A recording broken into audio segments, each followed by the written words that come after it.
Sebelum menonton berita Pos Keadilan, mohon like and subscribe. Selamat menyaksikan. KPKN gelar aksi demonstrasi di Kejati Sumsel desak audit independen Ketua DPRD Lahat dan Disperindak Sumsel, Pos Keadilan, Sumsel. Puluhan massa mengatasnamakan Komunitas Pemantau Korupsi Nusantara, KPKN, hari ini Selasa 30 Januari 2024 berunjuk rasa di halaman kantor Kejaksaan Tinggi Sumatera Selatan. Ketua Komunitas Pemantau Korupsi Nusantara Dodo Arman, agar kasus yang ada di Sumatera Selatan seperti di dalam gambar di bawah massa, audit independen Ketua DPRD Lahat, untuk meminta kepada Kejati Sumsel usut tuntas dugaan korupsi di Sumsel. Dodo Arman dalam aksinya meminta kepada Kejati Sumsel agar panggil dan periksa Kadisperindak Sumsel tahun 2020-2021 saat ini menjabat PJ, Bupati Muara Enim, dalam tulisan di bawah massa pendemo. Mencium aroma adanya dugaan penggelapan anggaran di Dinas Perdagangan Provinsi Sumatera Selatan tahun anggaran 2021 dan 2022. Berdasarkan data dijabat oleh PJ Bupati Kabupaten Muara Enim sekarang. Lembaga Komunitas Pemantau Korupsi Nusantara, KPKN, Provinsi Sumatera Selatan resmi melayangkan surat laporan ke Kejaksaan Tinggi Sumatera Selatan di saat selesai aksi demo unjuk rasa, kepedulian Dodo Arman sebagai Ketua KPKN Wilayah Sumatera Selatan yang berfungsi sebagai social control untuk memantau kinerja pemerintah daerah.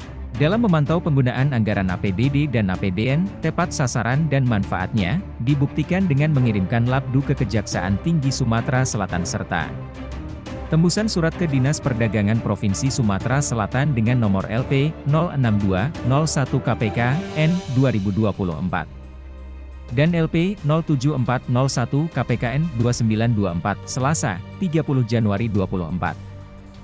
Laporan dugaan kepada Kepala Dinas Perdagangan Provinsi Sumatera Selatan mengenai dugaan korupsi bahwa pada laporan keterangan pertanggungjawaban Gubernur dan laporan keuangan Provinsi Sumatera Selatan anggaran tahun 2021 pada Dinas Perdagangan sebesar yang direalisasikan Rp14.509.545.798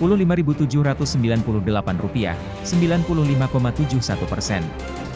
Dan anggaran tahun 2022 yang direalisasikan sebesar Rp18.457.897.868.90.08, namun kami tidak menemukan adanya kegiatan program pada sirup pengadaan barang jasa, patut dipertanyakan kemana dan digunakan untuk apa sisa anggaran tersebut, tegasnya. Diduga dijabat oleh Ahmad Rizali pada tahun 2021 dan 2022, yang sekarang menjabat sebagai PJ Bupati Kabupaten Muara Enim. Dilanjut Dodo Arman menjelaskan, berdasarkan investigasi kami, dugaan bahwa telah terjadi pelanggaran tindak pidana korupsi. Kegiatan fiktif dan manipulasi data yang dilakukan oleh Kepala Dinas Perdagangan Provinsi Sumatera Selatan TA 2021 dan 2022 dan dikarenakan ketidaksesuaian uraian anggaran serta realisasi antara laporan keterangan pertanggungjawaban, LKPJ, Gubernur, sirup dan penyedia LPSE, jelasnya.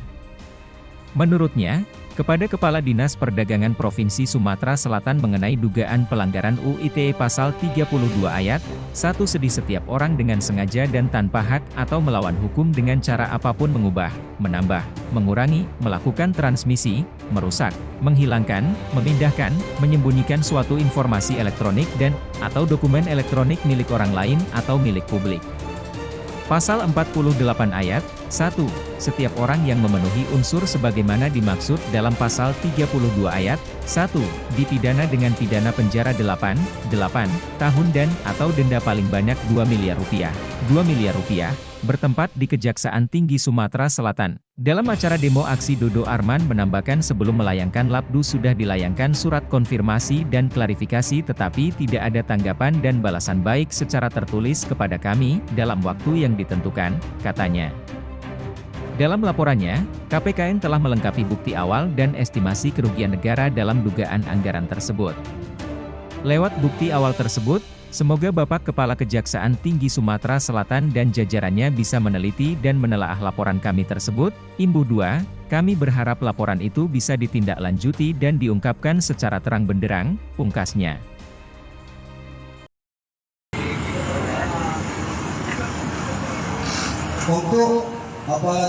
Demikian berita Pos Keadilan.